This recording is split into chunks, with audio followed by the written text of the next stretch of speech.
Welcome to this episode of DIY3DTech.com. In this episode we're back with the JGAURORA, and what we're doing is I'm going to share with you something I found on Thingiverse, a little bit of a mod, handy mod here, and it's this bracket. Now the one situation we have is with the JGAURORA is this cable for the X-axis on the gantry.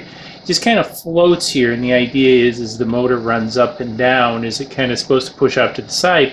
But as you can kind of see, if you're not careful, it can kind of get in the way. So I have the overlay. I found this on Thingiverse, and this looks like a handy-dandy little add-on that's pretty easy to print, and should solve part of the problem, if you will. Now, nice design. I have to point out the designer put nice little grips on here and everything. And kind of long story short, all that happens is this attaches, this snaps on up here to the motor, and it runs beside this, and those fingers that I showed a little bit earlier kind of hold on to it.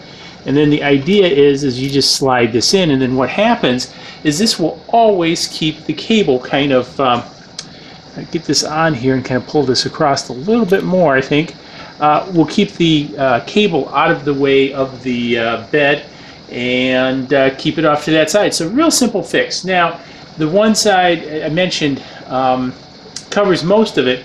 The one thing you will lose is the width of this, because it will hit this top bracket.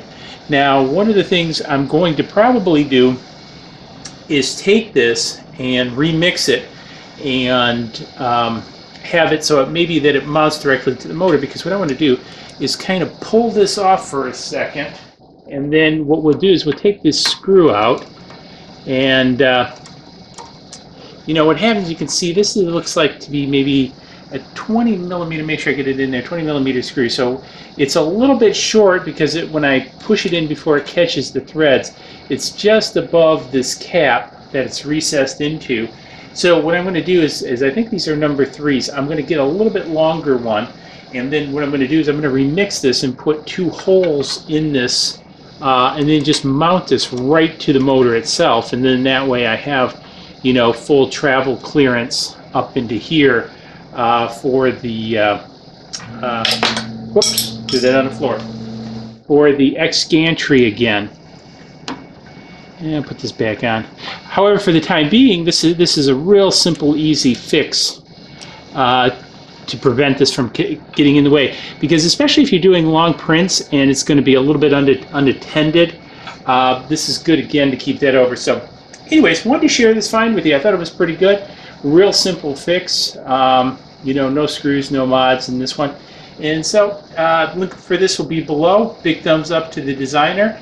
And tell you what, don't forget the swag shop up there. I almost forgot that. And we'll see you guys in the next video. Cheers. Please click like below and subscribe to the channel to keep up to date on